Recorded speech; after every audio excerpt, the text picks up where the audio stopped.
Bismillahirrahmanirrahim. Assalamualaikum warahmatullahi wabarakatuh. Kami dari kelompok 5, saya Lulima Sufa dan teman saya Zumratus Solihah. Di sini kami akan menjelaskan materi tentang sejarah tasawuf dan perkembangannya. Sejarah awal tasawuf.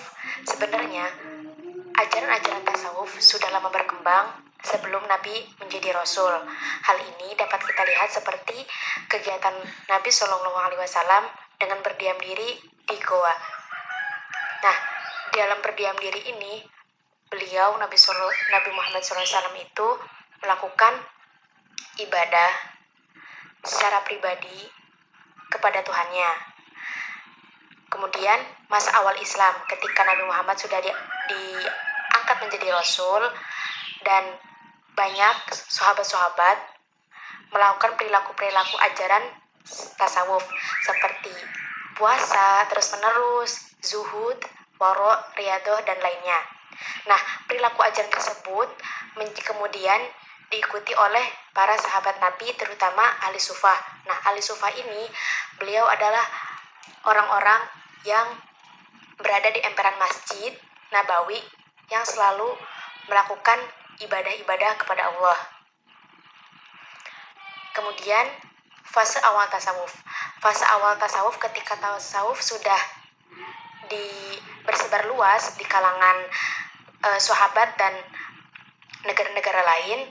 Yang pertama tadi para ahlu sufah seperti Abdullah bin Umar, Abu Darda, Abu Dzar al-Ghifari, dan para sahabat Khulafaur Rasyidin. Kemudian fase abad 1 Hijriah pada masa tabi'in seperti Imam Hasan al-Basri. Nah, di sini Imam Hasan al-Basri itu mengenalkan ajaran seperti khauf, takut, dan roja, berharap. Takut dan berharap kepada Allah Subhanahu wa taala.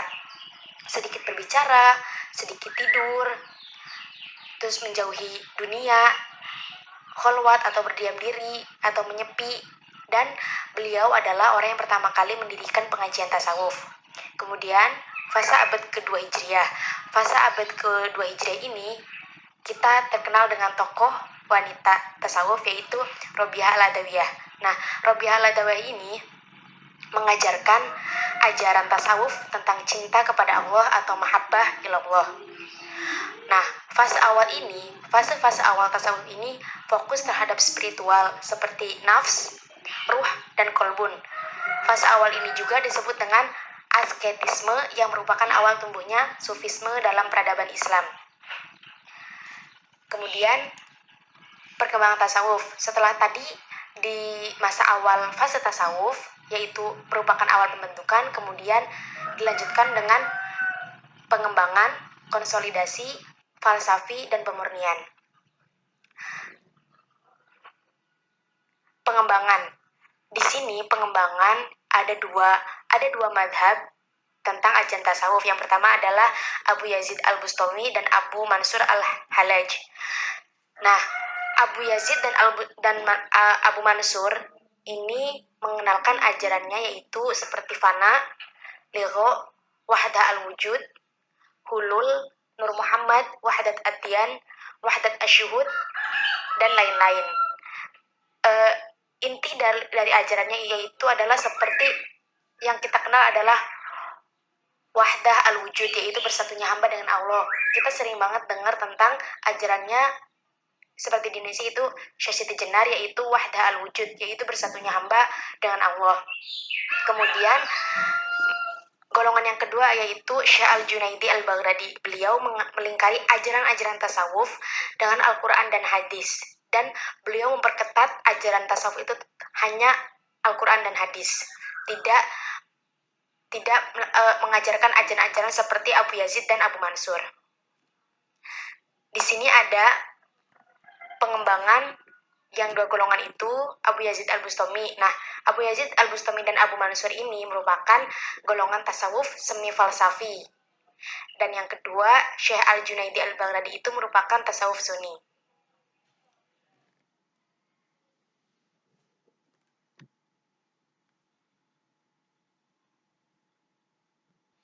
Selanjutnya saya akan menjelaskan tentang konsolidasi dari tasawuf. Nah, konsolidasi sendiri memiliki arti tindakan atau upaya yang dilakukan untuk menyatukan, memperkuat hubungan antara dua kelompok atau lebih, sehingga terbentuk entitas yang lebih kuat. Tadi kan sudah disebutkan oleh Mbak Imas sebagai pemateri pertama bahwa tasawuf pada masa lalu terbagi menjadi dua, yakni tasawuf filsafi dan tasawuf sunni. Di sini terdapat konsolidasi antara keduanya, sehingga pada kurun ini pertarungan tasawuf dimenangkan oleh mazhab tasawuf sunni, yakni tasawuf yang berdasarkan Al-Quran dan hadis. Mengapa? Karena ajaran tasawuf semi filsafi dianggap melenceng dari ajaran Al-Quran dan hadis. Selanjutnya dipengaruhi oleh kemenangan mazhab teologi Ahlus Sunnah wal Jamaah yang dipelopori oleh Abu Hasan al-Asy'ari. Nah, Ahlus Sunnah wal Jamaah ini adalah golongan-golongan yang mengikuti Nabi, ajaran-ajaran Nabi beserta sahabat-sahabat Nabi. Selanjutnya di sini ada kurun ini merupakan kurun pemantapan dan pengembalian tasawuf ke landasan awalnya, yakni Al-Quran dan hadis. Nah, pada kurun tersebut ajaran-ajaran dari tasawuf filsafi mulai dimurnikan kembali agar tidak melenceng dari dasarnya, yakni Al-Quran dan hadis. Selanjutnya pada abad kelima muncullah tokoh Imam Al-Ghazali yang merupakan tokoh pembela teologi Sunni terbesar. Bahkan Imam Al-Ghazali ini lebih besar dibanding sang pendirinya, yakni Abu Hasan al-Asy'ari. Di sini pengaruh tasawuf Sunni mulai menyebar di dunia Islam. Bahkan muncul beberapa tokoh sufi terkemuka yang membentuk tarekat untuk mendidik para murid seperti Syekh Ahmad Ar-Rifa, selanjutnya ada Syekh Abdul Qadir Al-Jailani, Syekh Abu Al-Hasan, Syekh Al-Syadzili, dan muridnya Abu Al-Abbas Al-Mursi, serta Ibnu Athaillah Al-Sakandari.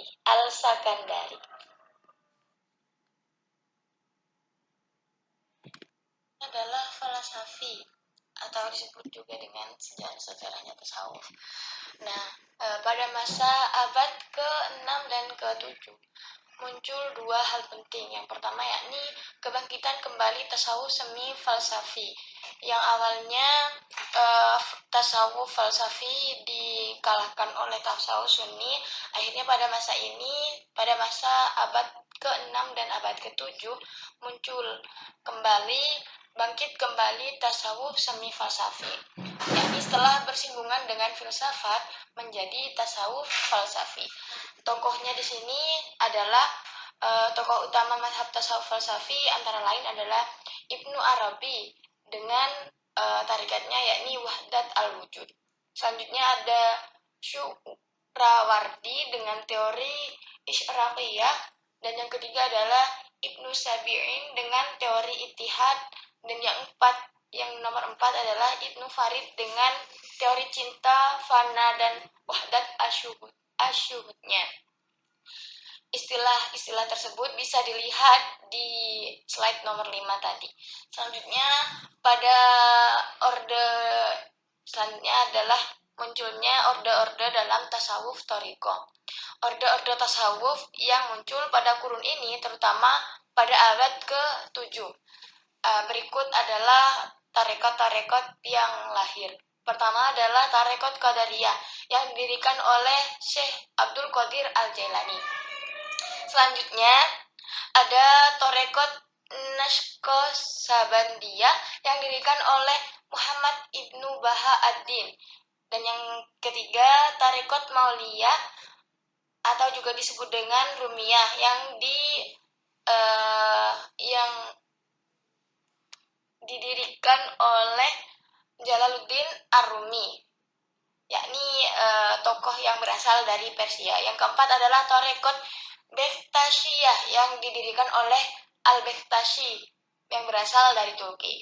Yang kelima adalah Tarekat Tijaniyah yang didirikan oleh Al-Tijani pada tahun 1000 adalah Tarekat Bektasyiyah yang didirikan oleh Al-Bektashi yang berasal dari Turki.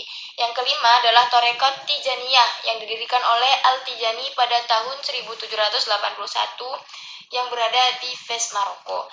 Yang keenam adalah Tarekat Darukiyah oleh Maulana Arabi Darkawi pada tahun 1823 Masehi di Fes, Maroko juga. Yang ketujuh adalah Tarekat Khalwatiyah yang didirikan di Persia pada abad 13 Masehi. Yang kedelapan, Tarekat Syuhrawardiyah yang didirikan oleh Syuhrawi Al-Maktul dari Irak.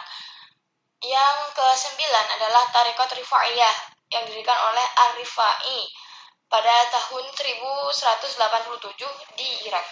Yang kesepuluh ada Tarekat Syaziliyah oleh Al-Syazili pada tahun 1258 Masehi di Tunis.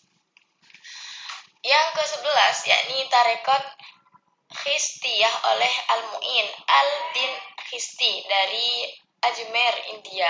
Yang ke-12 adalah Tarekat Sanusiyah oleh Al-Sanusi yang berasal dari Libya. Yang ke-13 yakni Tarekat Ni'matulahiyah yang didirikan di Persia yang kemudian di India bisa disebut juga dengan Ismailiyah. Yang terakhir adalah Tarekat Ahmadiyah yang didirikan oleh Ahmad Al-Badawi pada tahun 1276 di Mesir dengan pusatnya di Tanta. Selanjutnya adalah pemurnian. Tasawuf dianggap menyeleweng oleh Arberi menurut pandangannya, yakni dipandang sebagai bid'ah atau sesuatu yang tidak ada pada masa Nabi. Selanjutnya kufarat. Kufarat di sini adalah kepercayaan tentang ajaran-ajaran yang menyalahi ajaran Islam. Selanjutnya disebut juga klinik karena klinik ini adalah sesuatu yang sangat dirahasiakan dan tidak dipertunjukkan terhadap halayak umum. Selanjutnya juga di sini tasawuf juga dianggap mengabaikan syariat-syariat, hukum-hukum moral, dan penghinaan terhadap ilmu pengetahuan. Selanjutnya, setelah ini ada Ibnu Taimiyah yang dengan lantang menyerang ajaran-ajaran yang dianggap menyeleweng tersebut. Dia ingin mengembalikan tasawuf ini kepada atas dasar ajaran Al-Quran dan hadis. Hal yang dikritik oleh Ibnu Taimiyah antara lain adalah ajaran Ittihad, Hulul, Wahdat al-Wujud, pengkultusan wali, dan lain-lain yang dianggap bid'ah, kufarat, juga tahayul.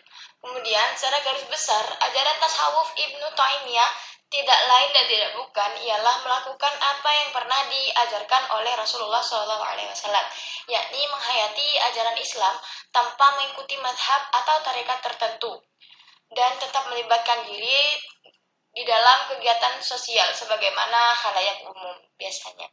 Mungkin hanya itu yang dapat kami sampaikan. Ihdinas siratal mustaqim. Assalamualaikum warahmatullahi wabarakatuh.